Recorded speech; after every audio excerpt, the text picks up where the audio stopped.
Thank you. समय कम है तो मैं बहुत संक्षिप्त में अपनी बात रखूंगा। जो यूनिवर्सिटी सिस्टम में जो अपॉइंटमेंट में किस तरह से करप्शन और कास्ट प्रैक्टिसेस चल रही और क्या सोशल जस्टिस का क्या हो रहा है, और दूसरा था कि जो डिसेंडिंग वॉइसेस को कैसे दबाया जा रहा है। क्या जो सिलेक्शन कमेटीज आज की तारीख में हो रही हैं, क्या उसमें कोई चेंज है?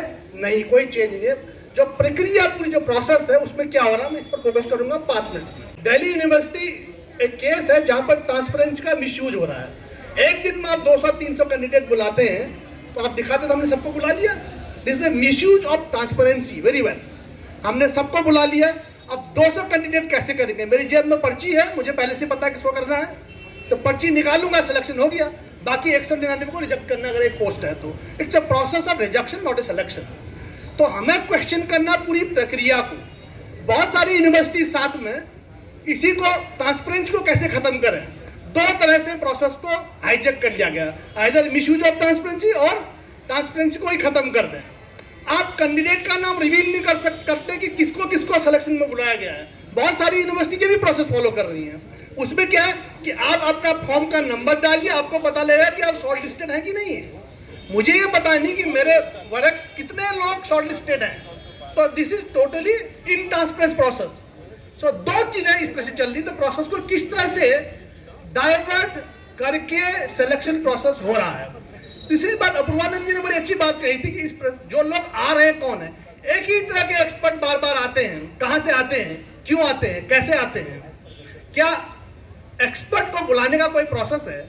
एक बड़ा अच्छा सा प्रोसेस डेवलप था कि जिसमें एक सेंटर और डिपार्टमेंट से उनके नाम जाते थे। देन वाइस चांसलर ने चॉइस की किसको बुलाएं। आज की तारीख में इस प्रोसेस को डिसमेंटल किस सेंस में? हेड मेरा, मैंने बनाया अपनी मर्जी से, डीन मैंने बनाया अपनी मर्जी से।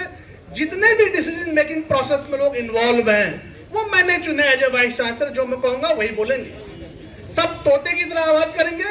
तो इसलिए जो पूरी प्रक्रिया है अपॉइंटमेंट की, जिसमें कि सिलेक्शन में कौन आएगा कौन नहीं आएगा, head, dean, they are not part of the selection committee right now in many of the universities. आज की तारीख में हेड और डीन को नहीं बुलाया जाता है सिलेक्शन कमेटी में।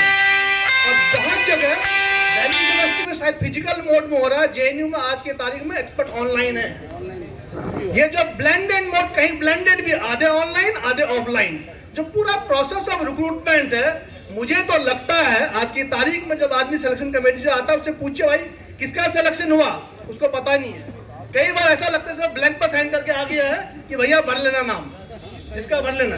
मुझे कई बार ऐसा महसूस होने लगा है कि जब आपको पता ही नहीं अंदर से आगे किसका सिलेक्शन हुआ तो आप ब्लैंक पर साइन करके आ गए। तो इस प्रोसेस को आज की तारीख में क्वेश्चन करने की जरूरत है कि जो पूरा सिलेक्शन का प्रोसीजर है उसमें कहां खामियां हैं। कंपोजिशन वही है जो पहले था, इसलिए आज की तारीख में जब हम मेरिट का क्वेश्चन उठाएंगे तो एक क्वेश्चन, कंपोजिशन तो वही है, हमने कोई बदलाव तो किया नहीं है। आप भी एक्सपर्ट बुलाते थे, हम भी एक्सपर्ट बुलाते हैं, इंटरव्यू तो आज भी होता है। तो इसलिए कोशिश होनी चाहिए हम लोगों की, हम उस प्रोसेस को क्वेश्चन करें जिस तरह से इंटरव्यू होल्ड हो रहे हैं। एक बात। दूसरी बात और मैं कहूंगा जिसमें था कि डिसेंडिंग वॉइस बहुत क्लियर है।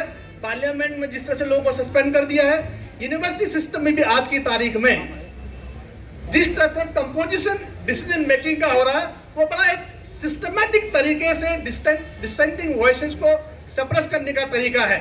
उसमें क्या है कि प्रेशर, थ्रेट्स, एसोसिएशन के इलेक्शन नहीं होने, एसोसिएशन को ताला लगा देना है, स्टूडेंट यूनियन के इलेक्शन नहीं होने, बंद कर देने हैं। तो ये क्या है? इसका मतलब जो भी आवाज उठाएगा उसको आप आने ही आगे बढ़ने देते हैं। तो इसलिए क्वेश्चन है कि हम जो वेल डिफाइंड प्रोसेस हमारे पहले से बने थे उसको ट्रांसपेरेंट तरीके से बिना मिसयूज होते हुए आज की तारीख में उसको हम कैसे रीइंस्टेट कर सकते हैं।